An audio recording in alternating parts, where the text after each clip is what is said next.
আপোনাক দেখিলে মোৰ কেতিয়াও এই ভাৱটো কেতিয়াও অহা নাই। আগতে আমাৰ সৰুতে যেতিয়া ভাবিছিলে এই মন্ত্ৰী আহিছে, এই আপোনালোকৰ এই চহা হেৰিটো আচলতে কেমেৰাৰ সন্মুখত আপুনি সঁচাকৈ তেনেকুৱা দাদা? মোৰ আচলিয়তটো হ'ল যে এখন চাহ বাগিচাৰ এখন শ্ৰমিক লাইনৰ পৰা ওলাই আহিছোঁ। কোনোবাই যদি কামৰ প্ৰতি গাফিলতি কৰে, অৱহেলা কৰে, তেতিয়াহ'লে তেওঁৰ ওপৰত যিটো ব্যৱস্থা ল'ব লাগে তাৎক্ষণিকভাৱে সেই ব্যৱস্থা। সৰুতে ছুট্টু ছুট্টু বুলি কয়, এই মানে খৰিৰ কাৰণে এটা ঠিকা হয়, এই ঠিকাটো মই কৰিছিলোঁ। এনেকৈ ধৰণৰ কামবিলাক কৰিছোঁ।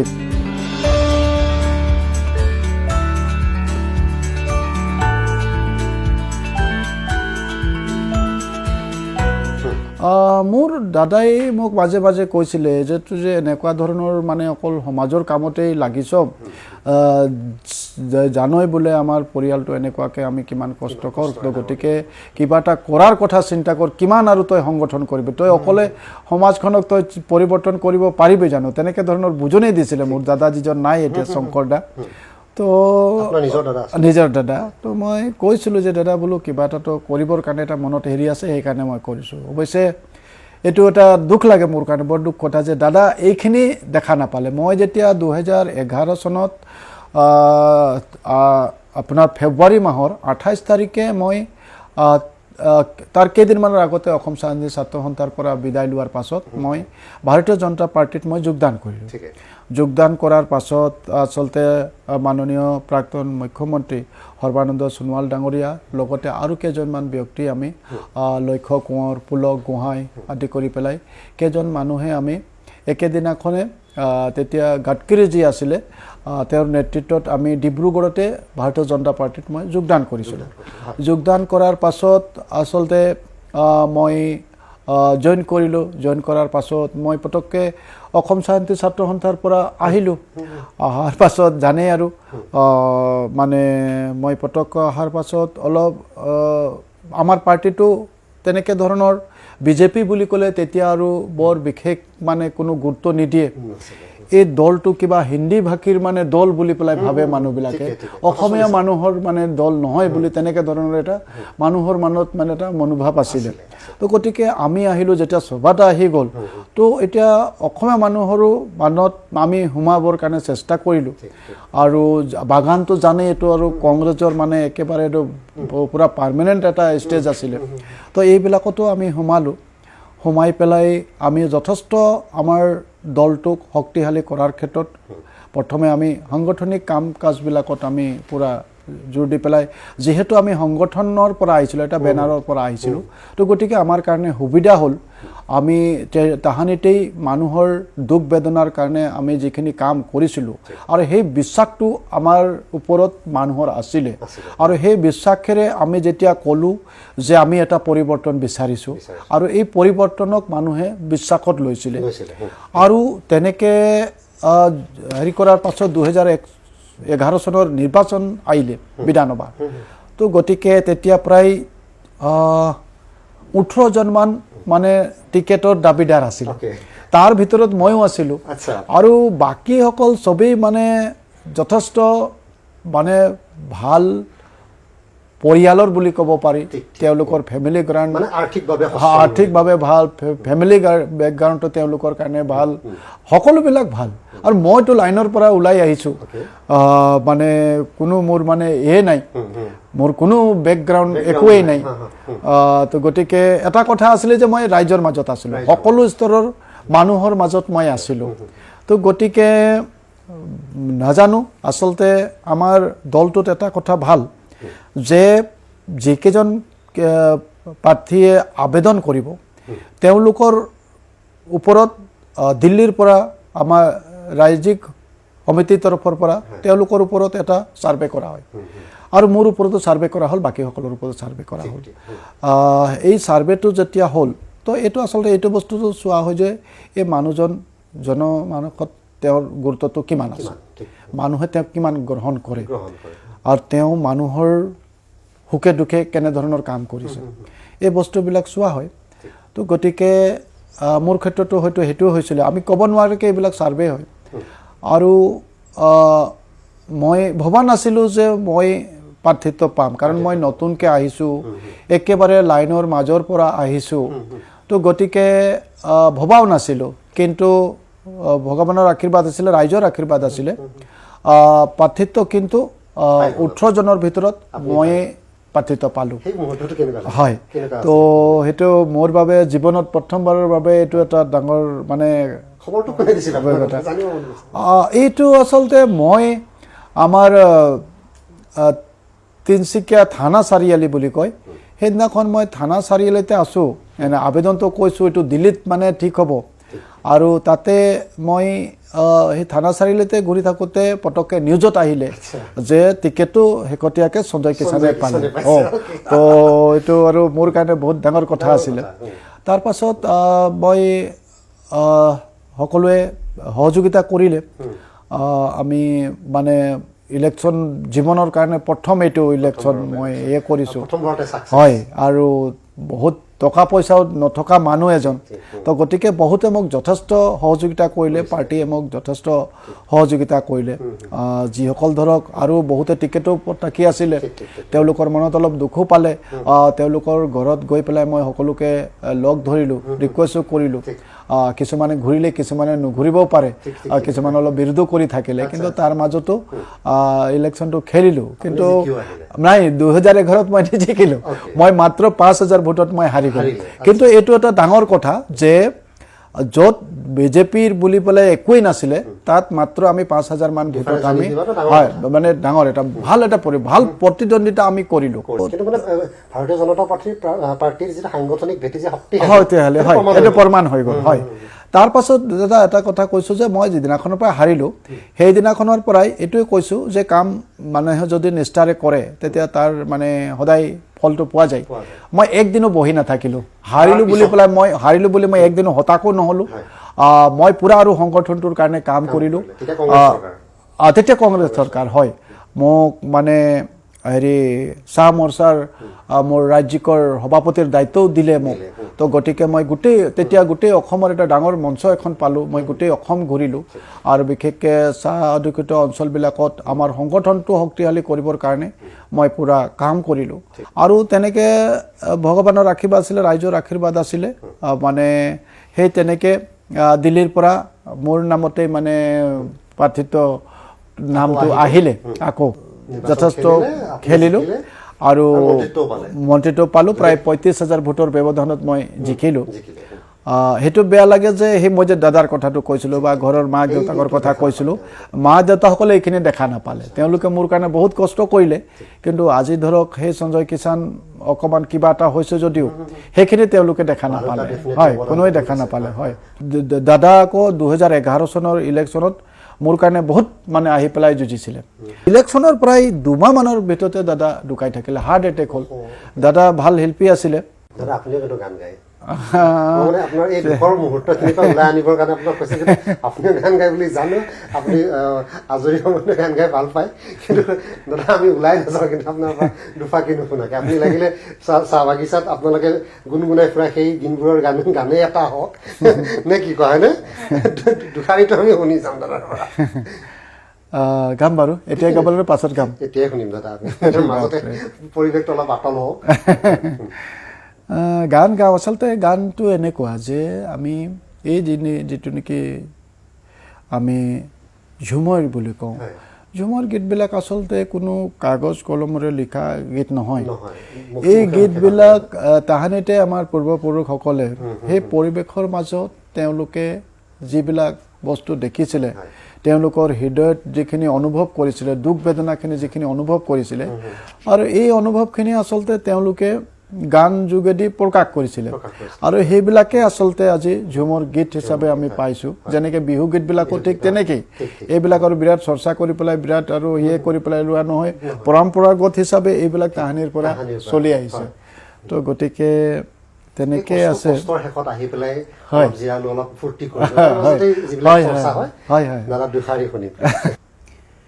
কি বলিব ব্ৰিটিছেৰ কথা, ওহ কহিলে গো লাগে বেথা, মধুৰ চালান কৰিল আসামে, ৰেলগাড়ি গো চলে ঘনে ঘনে, মধুৰ চালান কৰি লৈ আছামে ৰেলগাড়ী গ'লে ঘনে ঘনে হাবি জঙ্গল কাটলি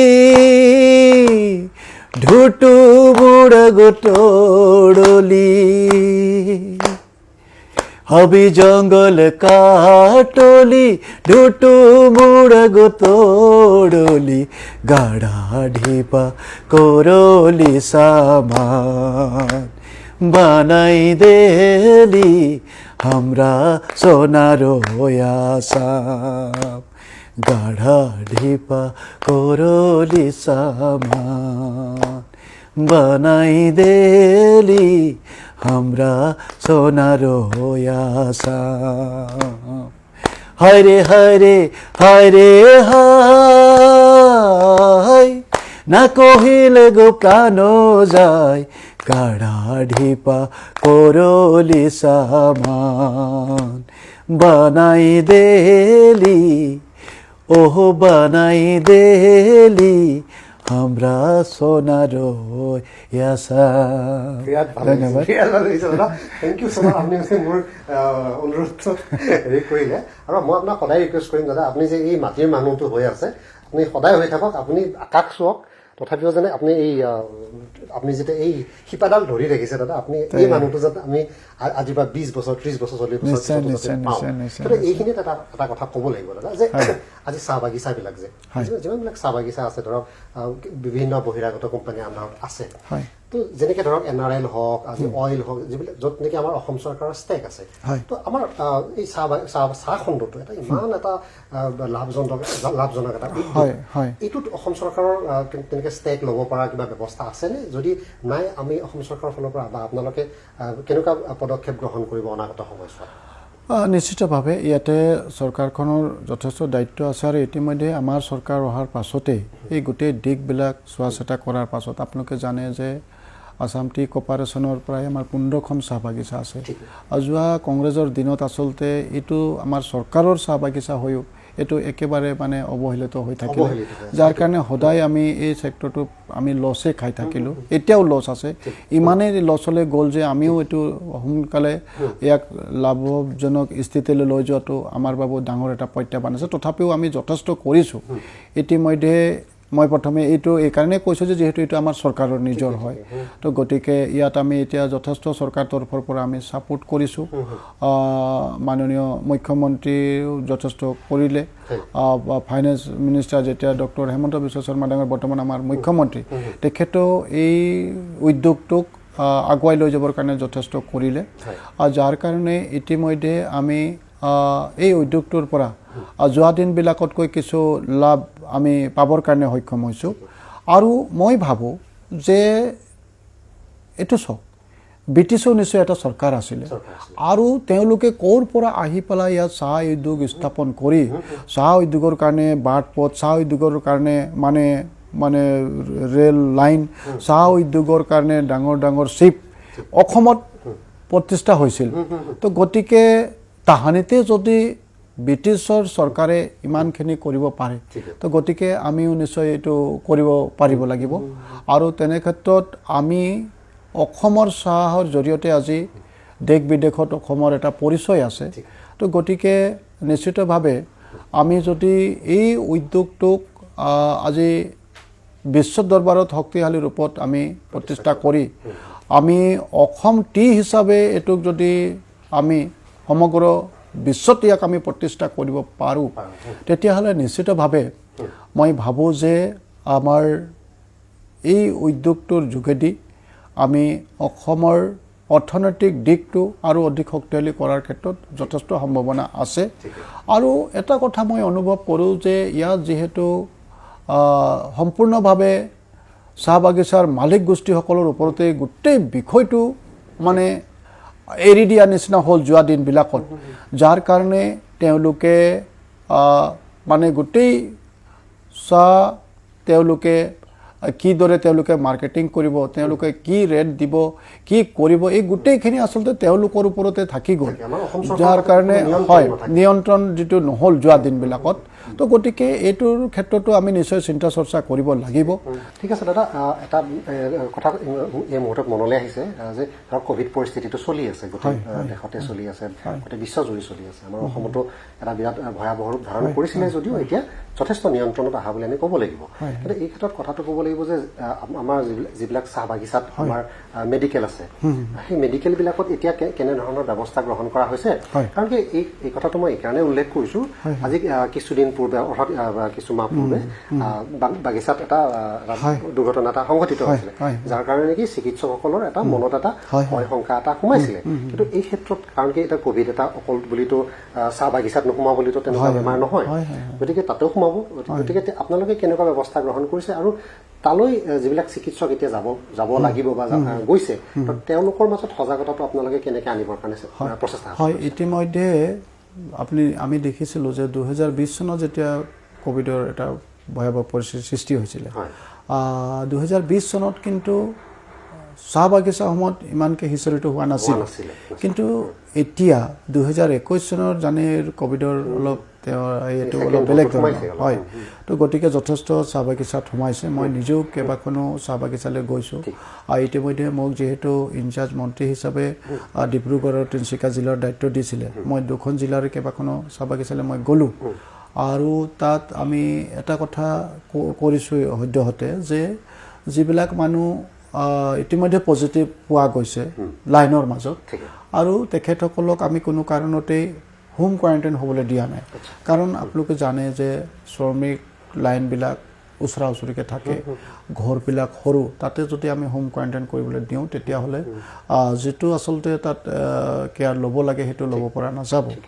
যাৰ কাৰণে আমি চাহ বাগিচাত য'ত সুবিধাজনক জেগা আছে তেতিয়াহ'লে তাতে আমি চুতীয়াকৈ সামূহিকভাৱে তাতে মানে কোৱাৰেণ্টাইন চেণ্টাৰবিলাক আমি কৰিবলৈ দিছোঁ, আৰু তাত চৰকাৰীভাৱে সকলোবিলাক ছাপোৰ্ট আমি কৰিছোঁ। আৰু যদি তাত ক'ৰবাত যদি অসুবিধা আছে তেতিয়াহ'লে আমাৰ চৰকাৰীভাৱে যিমানবিলাক কোৱাৰেণ্টাইন চেণ্টাৰ কৰা হৈছে সেইবিলাকত আমি ৰখাৰ ব্যৱস্থা কৰিছোঁ। আৰু তাতো সম্পূৰ্ণভাৱে যিখিনি আমাৰ চৰকাৰ তৰফৰ পৰা ছাপোৰ্ট কৰিব লাগে, ডক্টৰ নাৰ্ছ দৰৱ পাতিৰ পৰা আদি কৰি সেইখিনি কৰি থকা হৈছে। আৰু য'ত আমি কোৱাৰেণ্টাইন কৰি দিছোঁ লাইনবিলাকত, তাতো আমি চৰকাৰীভাৱে সেইখিনি কোৱাৰেণ্টাইন কৰি দিলে তেওঁলোকে ঘৰৰ পৰা ওলাব নোৱাৰিব, তেওঁলোকৰ খোৱা বোৱাৰ কথা আহি যাব। তো গতিকে তেওঁলোককো আমি এটা ছাপোৰ্ট এটা কৰিছোঁ খোৱা বোৱাৰ ক্ষেত্ৰতো। এটা কথা মন কৰিব যে এতিয়া নতুনকৈ পাত ওলাইছে, বৰষুণ আহিছে, আৰু এতিয়া যদি সম্পূৰ্ণভাৱে বাগানখন আমি সপ্তাহ 15 দিন যদি আমি বন্ধ কৰি দিওঁ তেতিয়াহ'লে গোটেই ছিজনটোৰ কাৰণে আচলতে বাগিচাখন একেবাৰে মানে নষ্ট হৈ যাব।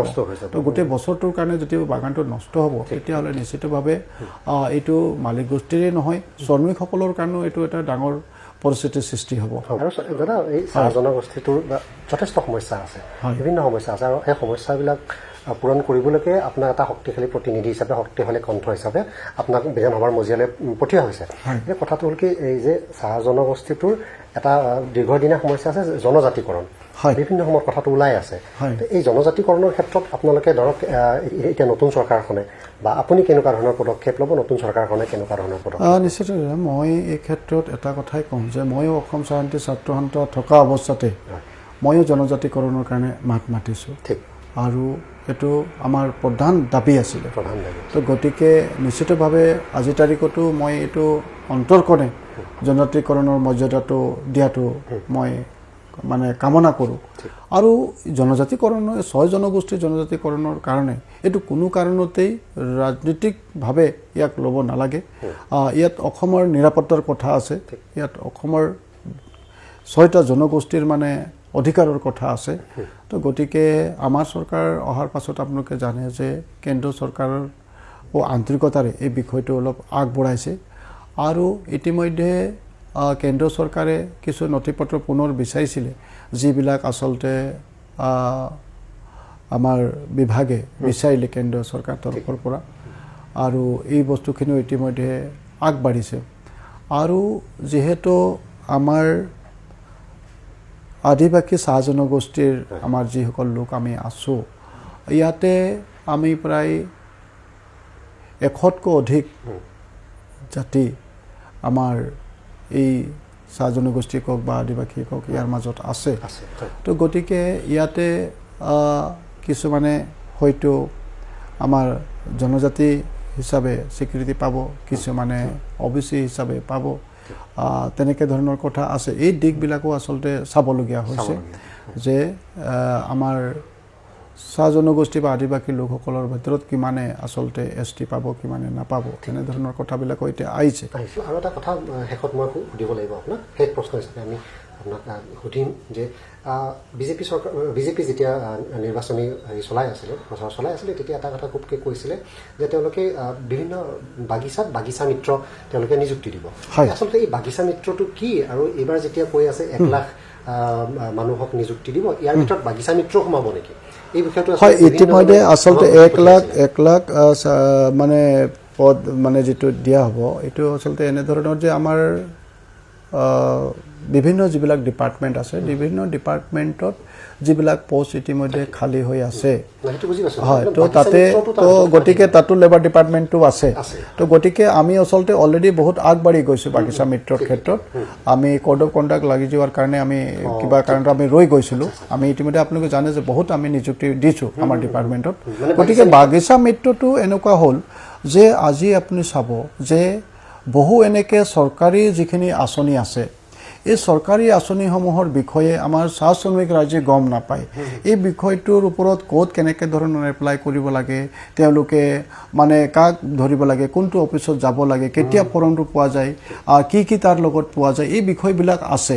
তো গতিকে আৰু আপোনালোকে জানে যে শ্ৰমিক এজনে কেৱল ছানডে সপ্তাহত এদিনে তেওঁ ছুটি পায়, যিদিনাখন সকলোবিলাক কাৰ্যালয় বন্ধ থাকে। তো গতিকে এইটো তেওঁলোকৰ কাৰণে সম্ভৱ নহয়, আৰু সেইকাৰণে এই বাগিচা মিত্ৰ যে হ'ব, বাগিচা মিত্ৰই প্ৰত্যেকখন চাহ বাগিচাবিলাকত এইবিলাক নিৰীক্ষণ কৰিব যে ইয়াতে আমাৰ বিধৱা পেঞ্চন কিমানজনে তেওঁলোকে পোৱা নাই, বিধৱা পেঞ্চন কিমানে পোৱা নাই, বৃদ্ধা পেঞ্চন কিমানে পোৱা নাই, কিমানে স্কলাৰশ্বিপ পোৱা নাই, এই গোটেই বিষয়বিলাক অধ্যয়ন কৰি পেলাই শুদ্ধ এখন তালিকা তেওঁলোকে প্ৰস্তুত কৰি পেলাই যাতে আমি একেকোবে গোটেইখিনি তেওঁলোকক আমি অধিকাৰখিনি দিব পাৰোঁ। তেওঁ কোনোবা নজনাৰ দুখত বা কোনোবাই মানে সময় নোপোৱাৰ দুখত যাতে তেওঁ বঞ্চিত হ'ব নোৱাৰে। আজিৰ তাৰিখত কিন্তু বহুত জেগাত এইটো বঞ্চিত হৈ আছে। তো গতিকে এই বিষয়টো আমি এইকাৰণেই আমি গুৰুত্ব দিছোঁ যাতে আমি চাহ বাগিচাৰ ৰাইজকো সম্পূৰ্ণভাৱে চৰকাৰী অধিকাৰখিনি আমি দিয়াব পাৰোঁ। কাৰণ জানে যে যোৱা দিনত কোনো এটা আঁচনি আচলতে আমাৰ শ্ৰমিক ৰাইজে পোৱা নাছিলে। কংগ্ৰেছৰ দিনত আপুনি যদি চাই তেতিয়া একোৱেই নাপালে, আচলতে চৰকাৰী আঁচনি বুলিবলৈ একো নাপালে। আমাৰ অহাৰ পাছত এতিয়া ধৰক আমি বাট পথসমূহ আমি বনাইছোঁ, মানে এটা শ্ৰমিক লাইনৰ বাট পথসমূহ সদায় বোকা পানীৰে তেওঁলোকে গছকি পেলাই আজি যিমান দেশ স্বাধীনতা লাভ হোৱাৰ পাছত তেওঁলোকে অহা যোৱা কৰিবলগীয়া হ'ল। কিন্তু আমি এতিয়া সুন্দৰভাৱে আমি ৰাস্তাবিলাক যেতিয়া নিৰ্মাণ কৰিছোঁ, তো শ্ৰমিকসকলেও নিজৰ মানে ঘৰখিনিও তেওঁলোকে সুন্দৰভাৱে ৰাখিছে, তেওঁলোকে চাফ চিকুণকৈ মানে কৰিছে। তো গতিকে এটা লাইনৰ মাজতে এটা ইয়াৰ ক্ষেত্ৰত পৰিৱৰ্তন এটা আহিছে। লগতে আমি ইতিমধ্যে LP স্কুলবিলাক ব্ৰিটিছে বনাই যোৱাৰ পাছত কোনোদিনেই হাইস্কুল নিৰ্মাণ নহ'ল। ইতিমধ্যে আমাৰ চৰকাৰে প্ৰায় 119টা হাইস্কুল ইতিমধ্যে আমি নিৰ্মাণ কৰিছোঁ। তাৰ লগতে আমি হাই ছেকেণ্ডেৰী তাতে আমি সংযোজন কৰিম। তো গতিকে এটা ডাঙৰ পৰিৱৰ্তন স্কুলবিলাকত আহিব। কাৰণ জানে যে কোনোবা এখন চাহ বাগিচাৰ কোনোবা ছাত্ৰ এগৰাকী বা ছাত্ৰী এগৰাকী কেতিয়াবা এনেকুৱা হয় যে তেওঁৰ চাইকেল লৈ পেলাই যাব লাগে দূৰৰ চহৰখনলৈ, স্কুললৈ, আৰু চাইকেলখনো তেওঁৰ মাক দেউতাকে কিনি দিব পৰা সম্ভৱপৰ নাথাকে, আৰু তেতিয়া আধাতে তেওঁ স্কুলৰ জীৱনটো সাঙুৰিবলগীয়া হয়, বা বাছ ভাড়াটো বহুতৰে নাথাকে। কিন্তু এতিয়া যেতিয়া বাগানখনতে হাইস্কুলখন হ'ব, তো গতিকে নিশ্চিতভাৱে তাত এটা ডাঙৰ এটা পৰিৱৰ্তন আহিব।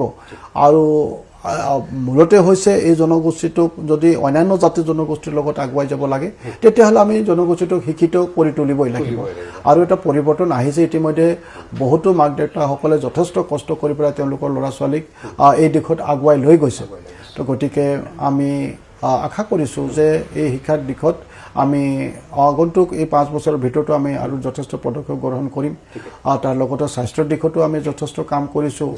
ইতিমধ্যে স্কলাৰশ্বিপৰ কাৰণে আমি যথেষ্ট কাম কৰিছোঁ। তো গতিকে আমি আশা কৰিছোঁ যে এইবাৰ আপোনালোকে জানে যে আমাৰ এই চৰকাৰখন গঠন কৰাৰ ক্ষেত্ৰতো চাহ জনগোষ্ঠীৰ ৰাইজে কিন্তু অন্তৰ খুলি আমাক আশীৰ্বাদ দিছে, যাৰ কাৰণে আজি বিশেষভাৱে আপাৰ আছামত আমি যিভাৱে আমি চৰকাৰ গঠন কৰিব পাৰিলোঁ তাত আপোনালোকে চাব যে প্ৰত্যেকটো সমষ্টিতে চাহ জনগোষ্ঠীসকলৰ আশীৰ্বাদ যথেষ্ট আছে তো গতিকে নিশ্চিতভাৱে আমাৰ চৰকাৰো এই কথাখিনি নিশ্চিতভাৱে আগন্তুক দিনত মানে বিশেষভাৱে গুৰুত্ব প্ৰদান কৰি পেলাই আমি কাম কৰিম ঠিক আছে দাদা ইমান পৰে আমাক এইখিনি সময় দিয়াৰ বাবে বহুত ধন্যবাদ আপোনাৰ সন্মুখত বহুত প্ৰত্যাহ্বান আছে এই প্ৰত্যাহ্বানখিনি আপুনি নেওচি যাব বুলি আমাৰ আশা আমি ভগৱানৰ ওচৰত প্ৰাৰ্থনা জনাম যে এই শ্ৰমিকৰ সন্তান বুলি নিজক গৰ্ববোধ কৰা এই সঞ্জয় কিষাণ নামৰ মানুহজন এই মাটিৰ মানুহজনে যাতে আগন্তুক দিনত যথেষ্ট সফলতা অৰ্জন কৰিব পাৰে তেখেতে আকাশ চোৱক তেখেতৰ সফলতাই আকাশ চোৱক এয়াই আমাৰ আশা আৰু এইখিনি কৈয়ে মই ৰংগন আছে আমাৰ এই অনুষ্ঠান বাৰ্তালাপৰ পৰা বিদায় মাগিছোঁ আপোনালোকে চাই থাকিব হেডলাইনে ধন্যবাদ